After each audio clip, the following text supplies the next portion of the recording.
Assalamualaikum warahmatullahi wabarakatuh. Apa kabar anak-anak semua yang dirahmati Allah Subhanahu wa taala, sholih dan sholihah. Semoga sehat selalu ya dan tetap semangat belajar. Eh, Baik, seperti biasa sebelum kita belajar, kita berdoa dulu supaya lebih berkah, supaya Allah berikan kemudahan dan kefahaman selama belajarnya. Baik, kita berdoa dulu. Wahid isnain salas. Duaan. أعوذ بالله من الشيطان الرجيم بسم الله الرحمن الرحيم اللهم انفعنا بما علمتنا وعلمنا ما ينفعنا وزدنا علما نافعا ربي زدنا علما وارزقنا فهما برحمتك يا أرحم الراحمين. قال الله تعالى اليوم أكملت لكم دينكم وأتممت عليكم نعمتي ورضيت لكم الإسلام دينا. Artinya, pada hari ini telah aku sempurnakan untukmu agamamu dan telah aku cukupkan nikmatku untukmu dan telah aku ridhai Islam sebagai agama bagimu. Quran Surat Al-Ma'idah ayat 3. Baik, minggu kemarin UTS ya. Oh iya. Baik, hari ini kita akan belajar tentang para penerima zakat dan orang-orang yang dilarang menerima zakat. Kalau di pelajaran sebelumnya kita belajar bahwa zakat itu ada pembagiannya, ada syaratnya, ada perhitungannya. Dan sekarang setelah kita menghitung, terus ada harta zakat yang sudah siap diserahkan. Ini diserahkan kemana? Nah, ini yang akan kita bahas, diserahkan kemana. Nah, Allah Subhanahu wa taala telah memberikan perintah langsung untuk menyerahkan harta zakat itu hanya kepada orang-orang yang ditunjuk oleh Allah Subhanahu wa taala. Seperti di surat At-Taubah ayat 60 ketika Allah berfirman, A'udzubillahi minasyaitonirrajim, innamas shadaqatu lil fuqara wal masakin wal 'amilin 'alaiha wal mu'allafati qulubuhum wa fir riqab wal gharimin wa fi sabilillah wa ibnis sabil. Ada 8. Faridatum minallahi wallahu alimun hakim. Nah, dari ayat ini jelas Allah hanya memerintahkan harta zakat diberikan kepada 8 orang saja. Tidak boleh kepada yang lain. Misalkan kalau di fenomena masyarakat kita itu biasanya mereka yang kurang paham atau yang tidak paham tentang zakat, mereka dengan entengnya memberikan harta zakat ke masjid, memberikan harta zakat ke panti asuhan, memberikan harta zakat ke tetangga yang nggak membutuhkan misalnya. Itu nggak boleh, apalagi untuk masjid ya, itu yang paling sering banget. Padahal harta zakat itu harus kepada 8 asnaf saja. Boleh kepada panti asuhan asalkan dijamin di panti asuhan itu orang-orangnya termasuk ke 8 asnaf. Boleh kepada tetangga asalkan tetangganya itu memang benar-benar termasuk ke dalam 8 asnaf. Nah, siapa saja tadi yang Allah jelaskan di ayat itu, orang-orang yang berhak menerima zakat dan hanya 8 itu. Yang pertama, innamas shadaqatu lil fuqara. Fuqara itu jamak dari fakir. Jadi yang pertama adalah orang-orang yang fakir. Siapa orang-orang yang fakir itu? Orang yang fakir adalah orang yang dia itu tidak punya pekerjaan. Andaikan dia punya pekerjaan, itu penghasilannya kecil banget. Bahkan untuk mencukupi setengah kebutuhannya saja tidak mampu. Misalkan kalau sehari dia makan 3 kali, dia cuma bisa penghasilan dia itu cuma bisa untuk memenuhi makan sekali saja. Jadi kan yang 2 kali nggak terpenuhi. Ini namanya fakir. Dia benar-benar nggak punya harta, bahkan nggak punya rumah, nggak punya harta. Kalaupun punya itu sangat sedikit banget dan nggak cukup untuk memenuhi kebutuhan hidupnya. Sangat memprihatinkan. Ini fakir. Jadi fakir itu lebih bawah lagi daripada miskin ya. Yang kedua wal masakin, yaitu orang-orang miskin. Nah, orang-orang miskin ini orang yang kemudian mereka itu lebih tinggi penghasilannya daripada fakir ya. Kalau miskin itu dia sudah punya pekerjaan, sudah punya mungkin juga tempat tinggal ataupun enggak, tapi yang jelas dia punya penghasilan untuk memenuhi kebutuhannya, tapi masih kurang. Tapi nggak sampai setengah. Misalkan kalau dia itu penghasilannya 10.000, kebutuhannya 10.000.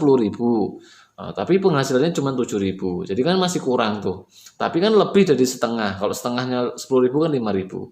Kalau dia itu harusnya makan 3 kali, dia cuma bisa makan 2 kali. Itu udah cukup, itu udah termasuk miskin ya.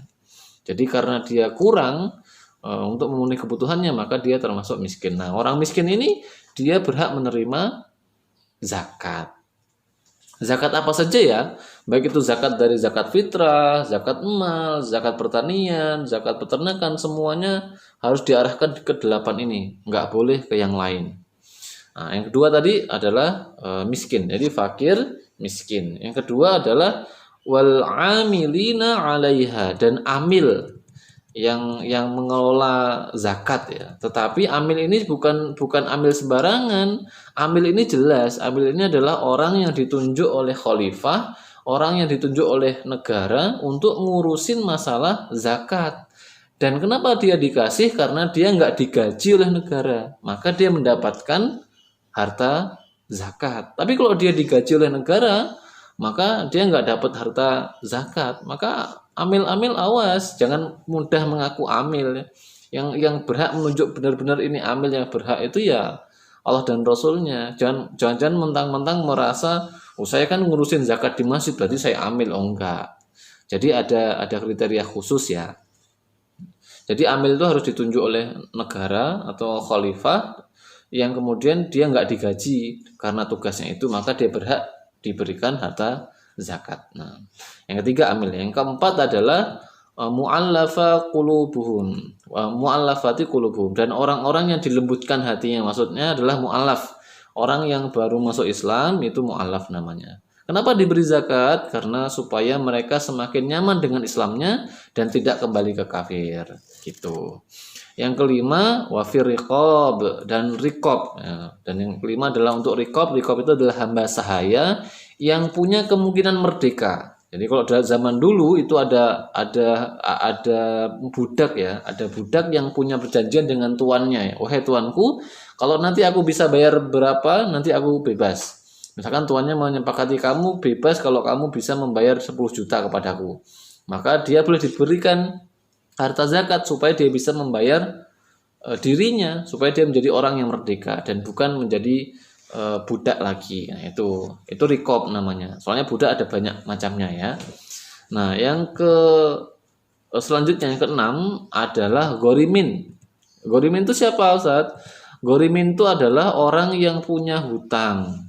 Nah, punya hutang tetapi bukan digunakan untuk maksiat. Kalau hutangnya digunakan untuk maksiat ya nggak boleh dia diberikan zakat. Dia berhutang mungkin karena keperluan pribadinya, keperluan keluarganya yang mendesak, terus dia berhutang, hutangnya banyak, saking banyaknya dia kesulitan untuk membayar. Nah, ini boleh diberikan harta zakat karena dia tidak menggunakan hutangnya untuk maksiat.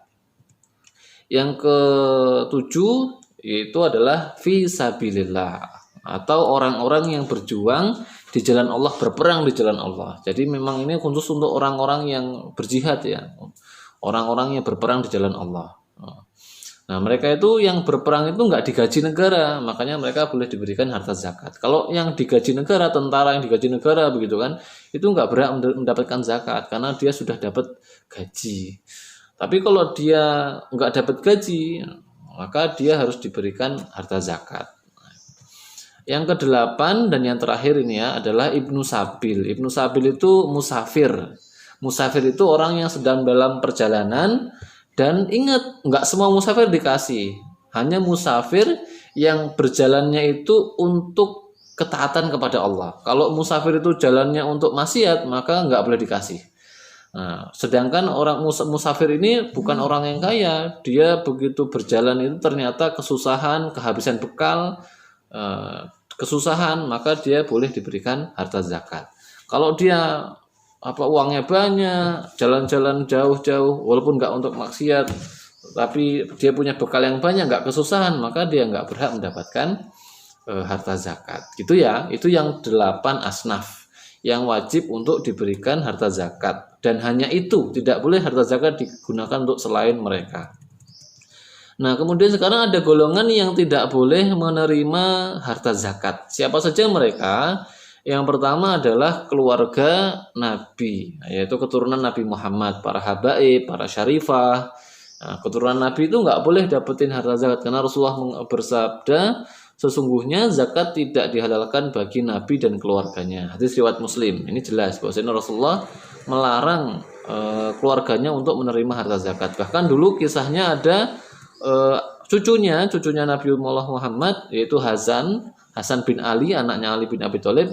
Ketika itu masih kecil kan, kemudian ngambil kurma zakat gitu kan, terus dimasukkan ke mulutnya gitu kan, kemudian langsung dikejar sama Rasulullah langsung muntahkan nah, gitu. Kemudian dinasihati sama Rasulullah, tidakkah engkau mengetahui bahwa kita keluarga Nabi Muhammad, keluarga Rasulullah itu tidak boleh memakan harta zakat. Hadis riwayat Bukhari dan Muslim. Nah, itu yang pertama, yaitu keluarga Rasulullah dan keturunannya. Yang kedua yang tidak boleh mendapatkan harta zakat adalah orang kaya. Jelas ya, orang kaya itu nggak boleh dapat harta zakat. Malah kalau ngaku-ngaku miskin juga nggak boleh, orang dia kaya kok. Nah, zakat tidak halal bagi orang kaya kecuali 5 jenis orang kaya. Yang pertama, orang yang berjihad karena jihadnya, seorang amil karena dia jadi amil, orang kaya yang punya harta yang bertetangga dengan orang miskin, dan dia kemudian menjadikan orang miskin itu untuk hadiah untuk orang miskin itu, maka boleh diberikan. Jadi orang kaya itu nggak boleh mendapatkan harta zakat. Nah, yang ketiga, orang yang tidak boleh mendapatkan harta zakat adalah orang yang dinafkahi oleh muzaki. Misalkan nih, maksudnya orang yang dinafkahi oleh yang mengeluarkan zakat. Misalkan ustadz itu punya ibu kan gitu kan. Kemudian ustadz ini pengen memberikan zakat ustadz kepada ibu ustadz, maka nggak boleh. Maka zakat ustadz ya ke orang lain, bukan ke orang yang ustadz nafkahi. Atau anak ustadz kan ada tuh, maka ustadz memberikan zakat ustadz untuk anak ustadz sendiri, ya nggak boleh begitu. Maka harus kepada orang lain, gitu ya. Walaupun keluarga kita itu miskin, walaupun keluarga kita itu fakir, nggak boleh keluarganya kita yang memberikan kepada anak kita sendiri, nggak boleh. Nah, jadi harus kepada orang lain. Kalau orang lain memberikan kepada anak kita atau keluarga kita yang miskin, nggak apa-apa kalau orang lain, tapi kalau kita nggak boleh yang mengeluarkan zakat ya, maksudnya begitu.